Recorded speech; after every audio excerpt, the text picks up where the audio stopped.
Hey guys what's up. तो आज हम लोग बात करेंगे एक्यूट सुपरेटिव ओटाइटिस मीडिया की, एएसओएम की या एक्यूट ओटाइटिस मीडिया की। दोनों सेम ही चीज़ हैं। तो यहाँ पे समझने की कोशिश करेंगे। एक्यूट का मतलब एब्रप्ट ऑनसेट, ओटाइटिस का मीडिया मतलब जो आपका होता है मिड ईयर, आइटिस का मतलब इन्फ्लेमेशन, मीडिया मतलब मिडिल ईयर। तो it is acute inflammation of middle ear, ठीक है ना। आपको खाली वर्ड से ही समझ में आ गया, तो आपको एग्जाम में कुछ नहीं आता है तो acute inflammation of middle year भी लिख के चले आओगे। 10 नंबर का अगर क्वेश्चन आ गया तो 1 नंबर मिल जाएगा, ठीक है ना। तो इंट्रोडक्शन की बात करते हैं। तो इंट्रोडक्शन में क्या होगा, ASOM is acute inflammation of middle ear. समझ में आती है अपने को बात। बाय पायोजेनिक ऑर्गेनिज्म, यहाँ पे पायोजेनिक ऑर्गेनिजम्स हैं तभी सुपुरेशन हो रहा है, ठीक है ना। तभी ना एक्यूट सुपुरेटिव ओटाइटिस मीडिया है, पायोजेनिक ऑर्गेनिजम्स के कारण।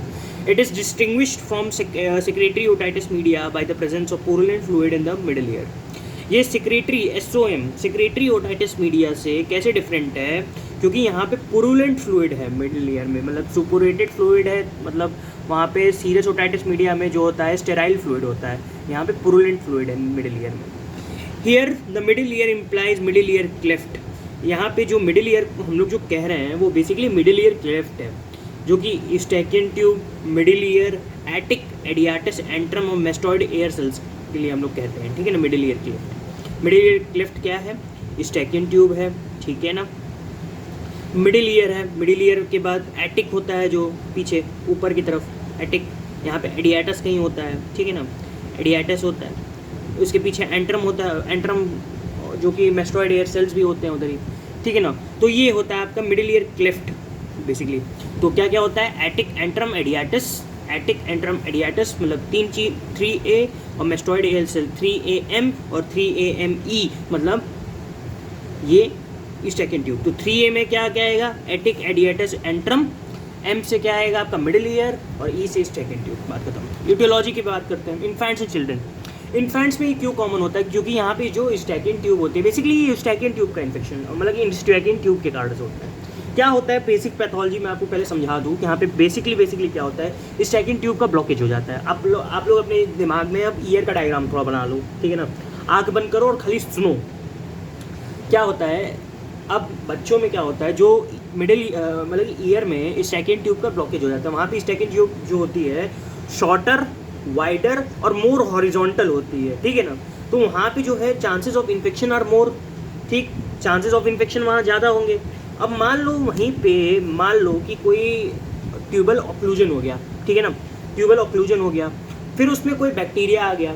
अब बैक्टीरिया जो है वो प्री सुपुरेशन की स्टेज वो होती है जो इन्फेक्ट करने लगे। अब वो जो बैक्टीरिया होगा वो सुपुरेशन कराएगा, मतलब कि कुछ पस मिडिल ईयर में बनाएगा, तो स्टेज ऑफ सुपुरेशन हो गया। अब स्टेज ऑफ सुपुरेशन के बाद क्या होगा, जब ढेर सारा पस इस पे मिडिल ईयर में बढ़ जाएगा तो क्या करेगा वो, कुछ जो आपकी टिम्पैनिक मेम्ब्रेन है उसका बाहर की तरफ बल्ज कराएगा ना, क्योंकि इतना ज़्यादा फ्लूइड बन गया तो प्रेशर के कारण से बाहर जो है ये पस जो है टिम्पैनिक मेम्ब्रेन को बल्ज कराएगा, ठीक।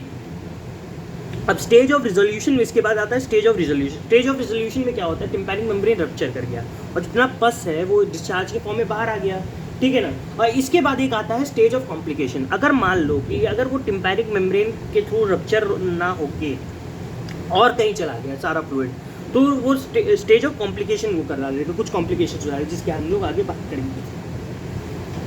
समझ में आती है। तो आप खोलो फिर से ईटियोलॉजी हम लोग देखते हैं। Infants and children, lower socio economic group, क्योंकि वहाँ पे बैक्टीरियल इन्फेक्शन के चांसेस जो है ज़्यादा होते हैं, ठीक है। फॉलो अप कराएंगे viral infection of upper respiratory tract, ठीक है। अपर रेस्पिरेटरी ट्रैक्ट के जितने वायरल इन्फेक्शन होंगे उनका फॉलो अप कराएंगे। Pyogenic organisms invade the middle ear, समझ में आती है। Routes of infection, via eustachian tube most common route, ठीक है, सबसे कॉमन रूट ये है। Shorter, wider, more horizontal in infants and young children, इसीलिए उनकी एटियोलॉजी ज़्यादा होती है।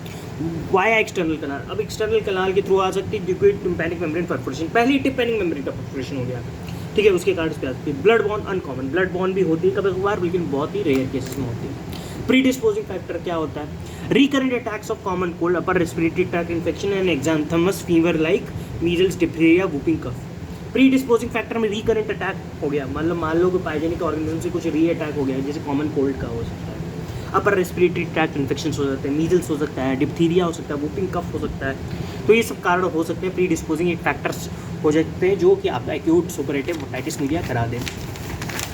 और क्या क्या हो सकता है, इन्फेक्शन ऑफ टॉन्सिल्स हो सकते हैं, टॉन्सिल्स के कुछ इन्फेक्शंस हो गए, ठीक है ना, एडनॉइड्स के कुछ इन्फेक्शंस हो गए, टॉन्सिल्स के कुछ इन्फेक्शंस हो गए, क्रोनिक राइनाइटिस हो सकता है, साइनोसाइटिस हो सकता है, नेजल एलर्जी हो सकती है, ट्यूमर ऑफ नेजोफेरिंग्स हो सकता है, packing of nose nasopharynx for epistaxis, उसके कारण से भी कुछ दिक्कत हो सकती है, क्लिफ्ट पैलेट में कुछ दिक्कत हो सकती है। तो all these interfere with the normal functioning of eustachian tube, ये सब क्या करते हैं, जो कि normal functioning of eustachian tube है उसमें इफेक्ट डालते हैं, ठीक है ना, जितनी भी चीज़ें होती है, rhinitis, sinusitis, nasal allergy, tumour of nasopharynx, packing nose nasopharynx for epistaxis, cleft palate, ये सब दिक्कत कराते हैं स्टैकिन ट्यूब के लिए। तो ये आपका प्री डिस्पोजिंग फैक्टर्स एक हो सकता है, ठीक है ना।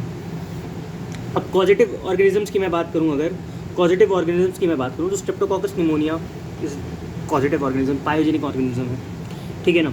हीमोफिलिस इन्फ्लुएंजा भी कह सकते हो कि इन्फ्लुएंजा, हीमोफिलिस इन्फ्लुएंजा भी हो सकता है, मोग्रेक्सेला कैटरालिस हो सकता है, स्ट्रेप्टोकोकस पायोजेनिस, नाम में ही पायोजेनीज है तो पायोजेनिस इन्फेक्शन करा सकता है, स्टैफ ऑरियस भी हो सकता है, सूडोमोनास एरिजिनोसा। ये सबसे इंपॉर्टेंट अगर आपको याद रखना हो तो एक अपर रेस्पिरेटरी ट्रैक्ट इन्फेक्शन कराता है जो कि स्ट्रेप्टोकोकस निमोनिया, हीमोफिलिस इन्फ्लुएंजा, मोग्रेक्सेला कैटरालिस, इसके अलावा स्ट्रेप्टोकोकस पायोजेनिस, ऑरियस और सूडोमोनास एरिजिनोसा कह सकते हो, और कुछ होते हैं बीटा लैक्टमेज प्रोड्यूसिंग, ठीक है ना। नेक्स्ट हम लोग बात करेंगे पैथोलॉजी और क्लिनिकल फीचर्स की। पैथोलॉजी की मैं सारी आपकी मैं बता चुका हूँ एक बार, तो इसको बस हम लोग को पढ़ना है। तो स्टेज ऑफ ट्यूबल ऑक्लूजन, अब क्या होता है, due to oedema, tubal occlusion किसका, ट्यूबल ऑक्लूजन स्टैकिन ट्यूब का, due to oedema and hyperaemia of nasopharyngeal end of eustachian tube.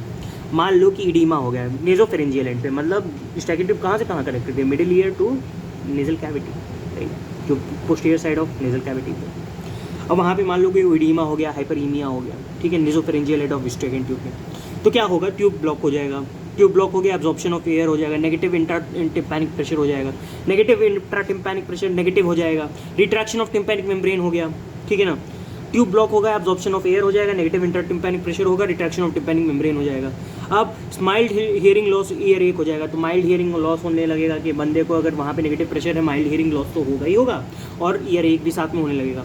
Science इसमें क्या क्या देखने को मिलेंगे, टिम्पैनिक मेम्ब्रेन इज रिट्रैक्टेड, सबसे स्टार्टिंग में रिट्रैक्टेड रहेगा, याद रखना, with handle of malleus assuming a more horizontal position, वो more horizontal position ले लेगा, prominence of lateral process of malleus, loss of light reflex, tuning fork test show conductive deafness की, यहाँ पे conductive deafness देखने को मिलती है, ठीक है ना। क्या क्या होता है, tympanic membrane retracted होता है, handle of malleus को हम लोग ज़्यादा अच्छे से देख सकते हैं, assuming a more horizontal position वो दिखाएगा, prominence of lateral wall process of malleus, prominence lateral process का ज़्यादा होगा, लॉस ऑफ लाइट रिफ्लेक्स, जो कोन ऑफ लाइट रिफ्लेक्स वो उसकी होती है वो दिक्कत आएगी, और ट्यूनिंग फॉर्क टेस्ट में कंडक्टिव डिफरेंस देखने को मिलेगा। तो ये साइंस हो गया आपके, ठीक है ना, मिड, ठीक है।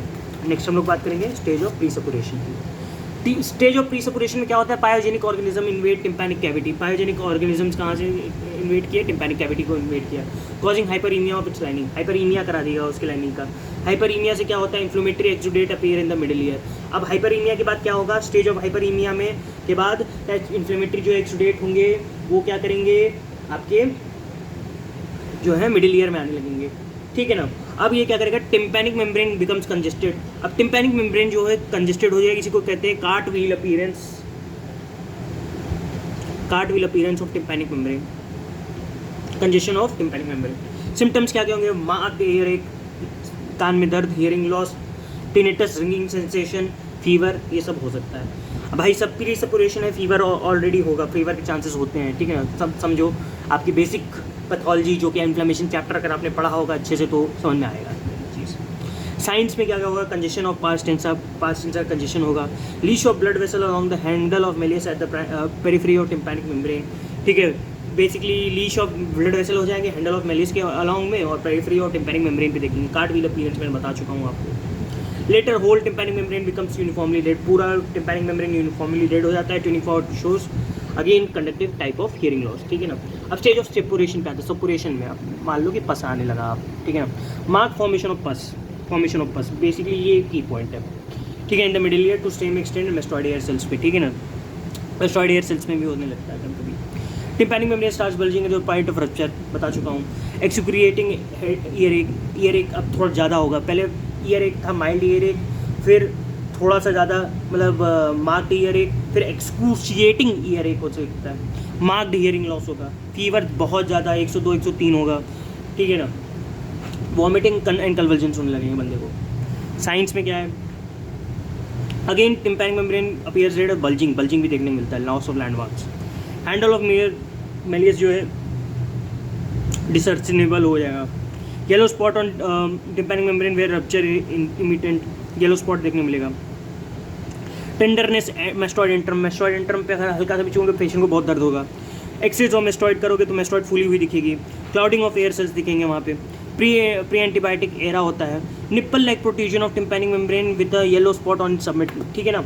जहाँ पे बहुत ज़्यादा बल्जिंग होगा, जहाँ से वो फटने वाला होगा ना, जहाँ से वो टिम्पैनिक मेम्ब्रेन परफोरेट करने वाला या फटने वाला होगा, ठीक है ना, तो वहाँ पे येलोइश स्पॉट टाइप का दिखेगा, तो उसी को निप्पल लाइक अपीयरेंस कहते हैं। Nipple like protrusion of tympanic membrane with the yellow spot on summit, right. हर जगह कंजेशन, बीच में निप्पल लाइक स्पॉट, ठीक है ना। तो ये बस उसका रिजेम्बलेंस है, निप्पल लाइक होता नहीं, निप्पल नहीं होता वहाँ पे, ठीक है ना, निप्पल लाइक अपीयरेंस है, लाइक, राइट। तो ये एक चीज़ समझना पड़ेगा हमें अपने इसमें, ठीक है ना। नेक्स्ट हम लोग बात करेंगे स्टेज ऑफ रिजोल्यूशन की। स्टेज ऑफ रिजोल्यूशन में क्या, टिम्पैनिक मेम्ब्रेन का परफोरेशन। टिम्पैनिक मेम्ब्रेन परफोरेशन कह सकते हो, रप्चर कह सकते हो। Rupture is the more accurate term, ठीक है। टिम्पैनिक मेम्ब्रेन रप्चर हो जाएगा विद रिलीज ऑफ पस, यहाँ पे पस का रिलीज हो जाएगा, सब्सिडेंस ऑफ सिम्टम्स, ठीक है, सब्सिडेंस हो जाएगा सिम्टम्स का। Inflammatory process begins to resolve, जो इन्फ्लेमेशन का प्रोसेस है वो बिगिन टू रिजॉल्व करने लगेगा। Proper treatment mild infection resolution without rupture of tympanic membrane. अगर हमने बिना रप्चर के अगर हमने ट्रीटमेंट को रिजॉल्व करना है तो प्रॉपर उसका ट्रीटमेंट देना पड़ेगा, जैसे एंटीबायोटिक्स दे दिया, डीकंजेस्टेंट्स दे दिए। डीकंजेस्टेंट से क्या होता है, कभी कभार जो ट्यूबर ऑक्लूजन होता है वो हट जाता है, तो आपका जो डिस्चार्ज होता है वो नोज़ के थ्रू ही बाहर आ जाता है, ठीक है ना। तो सिम्टम्स में क्या क्या होगा, ईयर एक relief, fever comes down, fever जो है कम होने लगेगा। साइंस में क्या है, एक्सटर्नल ऑडिटरी कनाल है, blood tinged discharge because pus होता है, because which becomes mucopurulent. Small perforation is seen in anterior inferior quadrant of पास्ट एंड सब, वहाँ पे जो एंटीरियर इंफीरियर क्वाड्रेंट है वहाँ पे थोड़ा सा स्मॉल परफोरेशन टाइप का दिखने लगेगा। Hyperaemia of tympanic membrane begins to subside with return to normal colour and landmark. जो हाइपरईमिया होता है टिम्पैनिक मेम्ब्रेन का वो सबसाइड करने लगेगा, ठीक है ना। हाइपरईमिया जो होता है टिम्पैनिक मेम्ब्रेन का begins to subside with return to normal colour and landmark, ठीक है। वो बाकी अपना जो हाइपरईमिया है वो रिजॉल्व करने लगेगा अपने आप को और नॉर्मल कलर और लैंडमार्क पे आने लगेगा। स्टेज ऑफ कॉम्प्लिकेशन की बात करते हैं last. High virulence due to poor resistant of patient, बहुत ज़्यादा वायलेंस हो गया, पुअर रेजिस्टेंट, पेशेंट रेजिस्ट नहीं कर पा रहा है, वो इम्यूनो कॉम्प्रोमाइज कह सकते हो। रिजोल्यूशन में नॉट टेक प्लेस, वहाँ पे रिजोल्यूशन हो सकता है ना हो।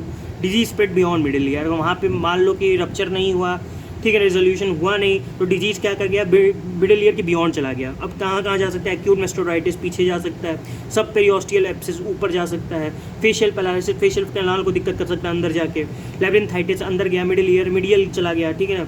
पेट्रोसाइटिस करा सकता है ऊपर, एक्स्ट्राड्यूरल एब्सेस ऊपर, मेनिंजाइटिस ऊपर, ब्रेन एब्सेस ऊपर, लेटर साइनस थ्रोम्बोफ्लेबाइटिस मेस्टॉइड के पीछे, ठीक है ना। तो यही सब कर सकता है, जितनी भी चीज़ें कॉम्प्लिकेशन आप लोग सोच सकते हो सब लिख के आ जाना। क्या क्या, मेस्टोडाइटिस, ठीक है ना, लेटर साइनस थ्रोम्बोसिस पीछे, ठीक है ना। अब मीडियल में जाओ, लैब्रिन्थाइटिस, ठीक है ना, लैब्रिन्थाइटिस हो गया, ठीक। और क्या हो सकता है आपका, फेशियल पैरालिसिस हो सकता है, ऊपर जाओ से पेरियोस्टियल एब्सेस हो सकता है, ब्रेन एब्सेस हो सकता है, ठीक है ना, और मेनिंजाइटिस हो सकता है, एक्स्ट्राड्यूरल एब्सेस हो सकता है, पेट्रोसाइटिस हो सकता है। तो ये सब कॉम्प्लिकेशंस हो गई स्टेज की, अगर रिजोल्यूशन नहीं हुआ, ठीक है ना, और वो डिजीज स्प्रेड कर गया मिडिल ईयर के बियॉन्ड, राइट। नेक्स्ट इसकी बात करेंगे इसके ट्रीटमेंट की। ट्रीटमेंट में क्या क्या कर सकते हैं, बेसिकली एंटीबैक्टीरियल थेरेपी, हमें भाई एंटीबैक्टीरियल थेरेपी बैक्टीरिया के कारण ही हो रहा है, एंटीबैक्टीरियल थेरेपी देंगे। All cases with fever or severe earache, सारे केसेज होते हैं विद फीवर आर सीवियर एक के होंगे। एमॉक्सिसिलिन दे सकते हो 40 milligram per KG per day, 3 divided doses. Allergy to penicillin, erythromycin, cotrimoxazole दे सकते हो, ठीक है ना। और बीटा लैक्टमेज प्रोड्यूसिंग कोमोक्सीक्लैव दे सकते हो। एमॉक्सीक्लैव इज बेसिकली तुम दे सकते हो जो कि बीटा लैक्टमेज प्रोड्यूसिंग कभी कभार जो होते हैं कोमोक्सीक्लैव दे दो, ठीक है ना। एरिथ्रोमाइसिन या कोट्राइमोक्साजोल भी दे सकते हो, this is the thing, right. Amoxicillin is the main treatment, अगर उनको रेजिस्टेंट हो गया तो एरिथ्रोमाइसिन या ciprofloxacin. Minimum 10 days till tympanic membrane regains normal appearance, 10 दिनों तक दोगे अगर नॉर्मल अपीयरेंस जब तक ना हो जाए, हेयरिंग रिटर्न नॉर्मल ना हो जाए। तो अर्ली डिसकंटिन्यूएशन सेक्रेटरी अगर जल्दी ही तुमने बंद कर दिया तो सेक्रेटरी ओटाइटिस मीडिया होगा, रेजिडुअल हीलिंग लॉस हो जाएगा बंदे को। डीकंजेस्टेंट नेजल ड्रॉप जा सकते हैं, ephedrine relieve eustachian tube oedema, ephedrine दे दिया, स्टैकिन ट्यूब एडीमा को रिलीव कर दिया, promote ventilation of middle ear, ठीक है। ओरल नेजल डीकंजेस्टेंट दे सकते हो, सूडोएफेड्रीन एनाल्जेसिक्स दे सकते हो ताकि ईयर एक कम हो, पैरासीटामॉल ईयर टॉयलेट दे सकते हो, ठीक है। Discharge is dry mopped with sterile cotton buds antibiotic wick, ठीक है। डिस्चार्ज को अपन मतलब कि अच्छे से ड्राई मॉप कर लिया हमने, स्टेरॉइल कॉटन बड से एंटीबायोटिक विक से हटा लिया, वहाँ पे एंटीबायोटिक विक लगा दी। ड्राई लोकल हीट में दे सकते हो तो रिलीफ हो जाता है पेन। मायरिंगोटॉमी से इंसीजन कर दो, सी शेप्ड इंसीजन दे दो, कर्विलिनियर इंसीजन, रेडियल इंसीजन मत दे के आना जाना। रेडियल इंसीजन दोगे फट से क्लोज हो जाएगा, वहाँ का कोई काम नहीं लगेगा। ठीक है, कर्विलिनियर इंसीजन दोगे तो पूरा आपका रिजोल्यूशन हो जाएगा, तो दिक्कत नहीं करेगा ज़्यादा। कर्विलिनियर इंसीजन देना। इंसर्टिंग ड्रम टू इवैक्यूएट पस indicated in bulging drum in acute pain, acute bulging drum और एक्यूट पेन में हमेशा मायरिंगोटॉमी कर सकते हो। Incomplete resolution despite antibiotics, incomplete resolution होता है डिस्पाइट एंटीबायोटिक्स के। और परसिस्टेंट एफिशिएंट बियॉन्ड 12 वीक्स, अगर कभी भी देख लो किस किस केस में देंगे, पस को इवैक्यूएट करना हो और बहुत ही ज़्यादा बल्जिंग हो और को पता हो कि हाँ इम्पेंडिंग रप्चर हो, ठीक है, उसका एक्यूट पेन के साथ। इनकम्प्लीट रेजोल्यूशन हो एंटीबायोटिक्स के, आपने एंटीबायोटिक्स दे दिया लेकिन आपका जो है रेजोल्यूशन उतना कंप्लीट नहीं हुआ, ठीक है ना, इनकम्प्लीट रेजोल्यूशन ही रहा। परसिस्टेंट एफिशिएंट बियॉन्ड 12 वीक, आपका अभी भी 12 वीक हो गए लेकिन तब भी आपका इफ्यूजन जो है वो कंटिन्यूस आ रहा है, तो आपका कोई इतना कोई लाभ नहीं दिख रहा है, तो आपको आप मायरिंगोटॉमी दे सकते हो। ठीक है, तो ये बेसिकली रही बात एक्यूट सुपरेटिव ओटाइटिस मीडिया की। उम्मीद है आपको समझ में आया होगा, पसंद आया होगा। तो मिलते हैं आपसे नेक्स्ट वीडियो में, तब तक के लिए बाय।